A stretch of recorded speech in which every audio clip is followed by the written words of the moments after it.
Eh bien, bonjour, je suis Antonin Perjatko. J'ai réalisé La pièce rapportée, qui va donc passer au Festival d'Angoulême, avec Josiane Balasco, Anaïs de Moustier et Philippe Catherine, et plein d'autres gens encore, qui, j'espère, vous rendront le film très agréable à regarder.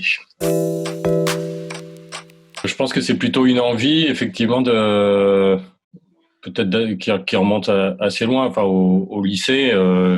Je pense que c'est plus une envie de communiquer des émotions, des sentiments que je pouvais avoir et que je pouvais pas forcément communiquer aux gens que je connaissais de manière avec la parole, par exemple. Donc c'est vrai que pour moi, de pouvoir les transmettre grâce au cinéma, à l'image et le son, c'est quelque chose dans lequel je me suis trouvé assez rapidement assez à l'aise. Déjà, c'est pour continuer à tourner entre deux longs métrages, parce que c'est vrai que l'organisation des longs métrages fait qu'il y a une inertie qui est assez délicate, c'est-à-dire que des fois ça avance beaucoup plus lentement que ce qu'on voudrait, et donc c'est vrai que ça permet aussi parfois de tester, de faire d'aborder des sujets ou des mises en scène ou des manières de filmer que pour un long ce serait peut-être plus délicat. Et après, c'est aussi une manière de raconter des histoires sur un format beaucoup plus court, donc de raconter d'une autre manière. En tout cas, moi, c'est quelque chose qui, pour moi, est très important de continuer à faire part justement de ces sentiments, de ces émotions, ou de raconter des histoires sur un autre format, dans le sens où c'est des histoires qui sont faites pour 10 minutes ou pour 20 minutes. Et là, c'est vrai que par exemple, pour la pièce rapportée, c'est une histoire qui est faite pour faire 1h25. J'aurais pas pu imaginer la faire ou deux fois plus long ou deux fois plus court. Enfin, pour moi, c'était vraiment adapté au format de long métrage. Et donc, cette venue aussi au long métrage s'est faite assez doucement finalement, en ayant fait plusieurs courts-métrages, je ne sais plus combien, je crois que c'est 5 ou 6 ou 7. Et donc, c'était aussi une manière d'aborder la direction d'acteurs, le découpage, le montage, enfin, toutes ces choses-là, et d'aborder cela sur un long métrage en me sentant peut-être plus sûr de moi pour faire ces choses-là. Pas plus que ça, parce que je savais qu'on partait pour bon, là en plus la fille du 14 juillet, c'était un tournage un peu spécial, parce qu'on a tourné sur 2 ans, donc c'était 2 fois 3 semaines, enfin on a tourné sur un an, mais l'été 2012 et l'été 2013, ou 2011 et 2012 plutôt. Et donc c'est-à-dire que si dès le départ on sait qu'on part pour une durée de tournage de 4 ou 5 ou 6 semaines, tout va bien. En revanche, si c'est vrai qu'au bout d'un moment on arrive, on se dit ah ben non, il reste encore une semaine. Là, c'est la dernière semaine qui est la plus difficile. Mais c'est le même cas pour un court-métrage. Quand on part sur 5 jours et qu'on se retrouve finalement à faire 7, c'est les 2 derniers jours qui sont les plus délicats. Et finalement, ce temps le temps qui est de préparation ou même de maturation du scénario sert aussi à se préparer au tournage. Il y a un côté assez ludique dans mes films, et j'aime beaucoup jouer avec le temps, les flashbacks, les retours en arrière, ou même de revoir un plan, par exemple dans le film, le revoir à différentes vitesses, par exemple. Donc c'est le cas à un moment, il y a un plan qu'on revoit plusieurs fois dans la pièce rapportée. Donc au début on le voit au ralenti, puis après on le voit à vitesse normale. Et donc c'est quelque chose qui, oui, pour moi c'est le cinéma, c'est effectivement c'est l'art du temps. Donc c'est de jouer avec les ellipses, de montrer certaines choses, de pas en montrer, de la dilatation, la contraction du temps. C'est pour moi quelque chose d'assez primordial finalement dans la réalisation, mais même dans le scénario. Et alors c'est vrai que par rapport à ce fait de jouer avec le temps, le film ne s'inscrit pas dans une école réaliste du cinéma comme on peut voir aujourd'hui en France.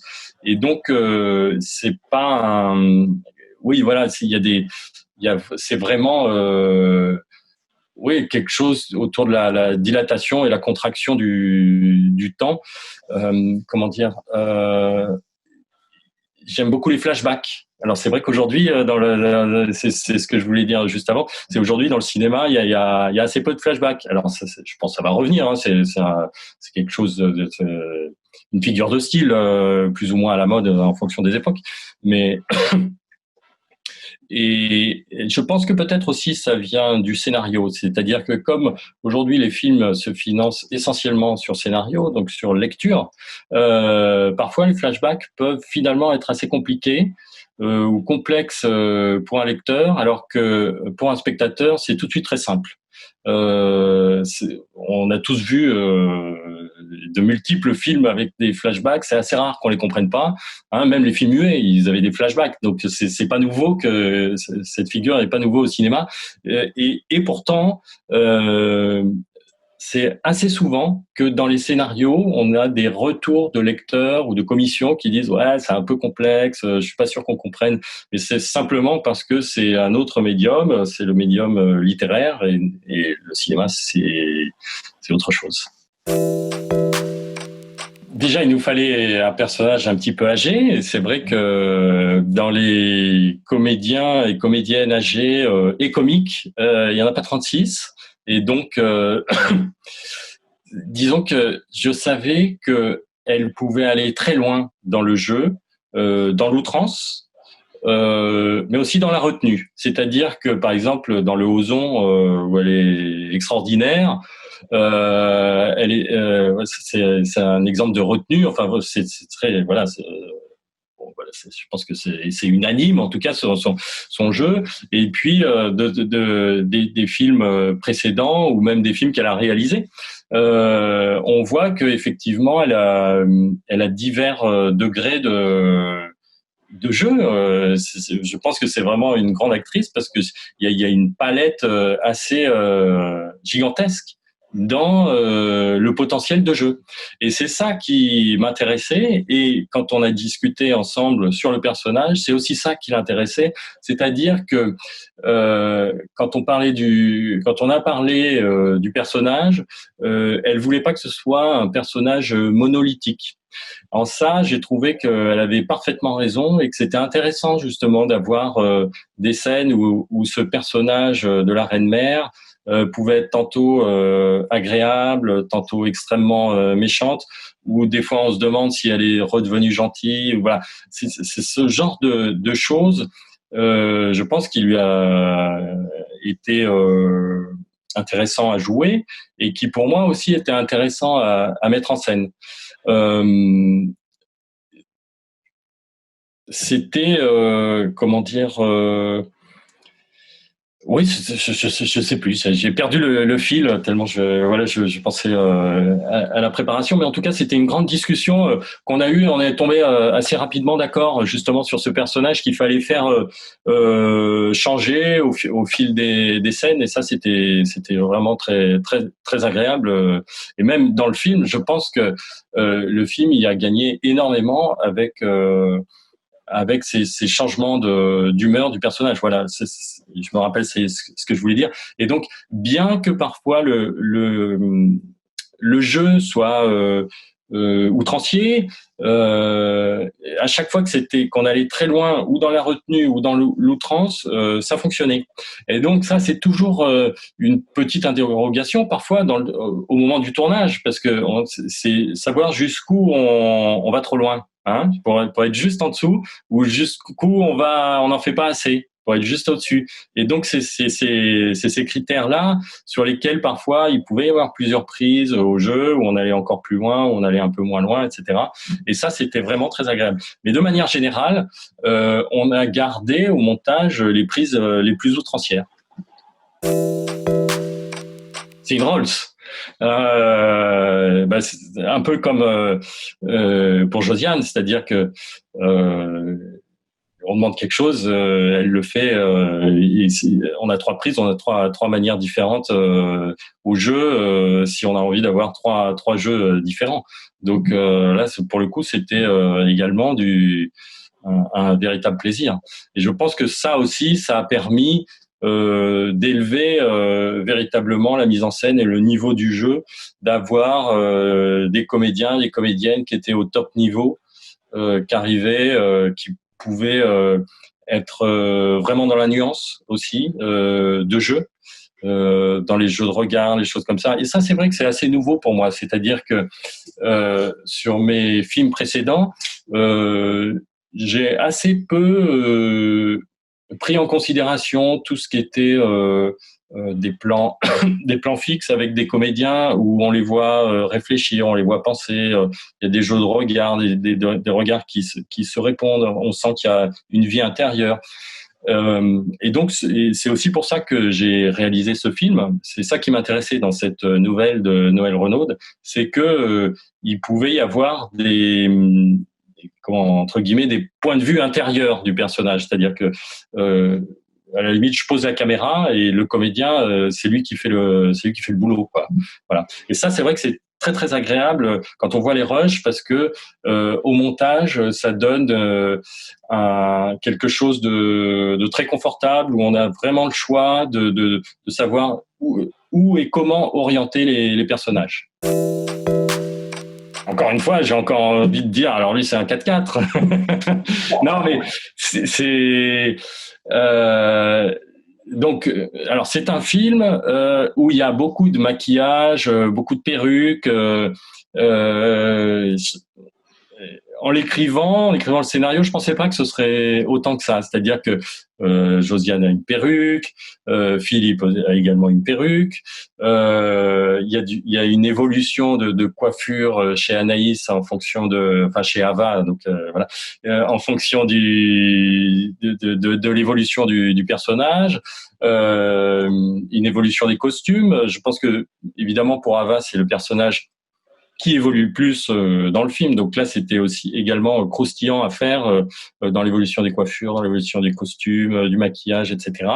Et en ce qui concerne Philippe, les essais qu'on a eus avant le tournage, les essais de maquillage, de costumes, ont compté beaucoup dans la préparation du comédien.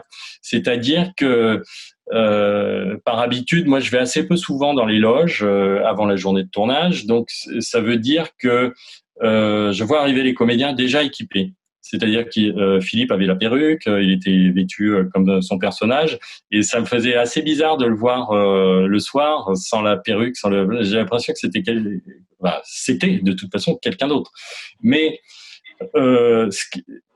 cette façon d'être coiffé ou d'être vêtu transformait tout de suite le personnage, et très très vite en fait on est tombé tout de suite d'accord sur ce personnage. Et c'est en préparation, comme la première fois qu'on s'est vu, on s'est dit tiens, peut-être ça pourrait être amusant que le personnage ait une perruque, il pourrait jouer avec ses cheveux, et donc c'est vrai que lui a tout de suite trouvé le niveau. Enfin, encore une fois, c'est un jeu qui est à la limite du trop, et enfin comment entre guillemets, c'est grossier. C'est-à-dire que on voit les ficelles. C'est un peu de toute façon c'est du vaudeville, hein. Donc le vaudeville, on sait tous que les personnages sont exagérés, les situations sont exagérées. Et donc c'était ça aussi qui m'intéressait dans cette fabrication de films, c'était de m'éloigner de ce que je pouvais avoir fait auparavant en allant encore plus dans l'outrance, tout en gardant le fait que les choses soient tout à fait plausibles. C'est plus une excitation qu'une appréhension, parce que je suis très pressé évidemment de le montrer à une salle, ne serait-ce que pour voir comment les gags fonctionnent pas, les répliques, le jeu des comédiens, etc. Et c'est vrai que voir une comédie en salle, c'est toujours c'est sans appel. Voilà. Donc, effectivement, pour cela, c'est une appréhension, mais il y a aussi oui, une très forte envie de montrer avec tout cet arc-en-ciel de comédiens. Je pense que c'est une chance assez inespérée pour le film d'avoir un casting comme ça. Et donc, voilà, j'espère que j'ai bien saisi la chance et que les spectateurs en seront ravis. Mais c'est vrai que quand je parle un peu comme ça du film à des gens que je connais plus ou moins. Quand je leur dis le casting, ça fait tout de suite un petit peu saliver. Et c'est vrai que ça a été vraiment très agréable d'avoir tout ce casting avec ces touches de couleurs toutes un petit peu différentes où chacun amène ce qu'il est tout en jouant ce jeu de déguisement dans le film.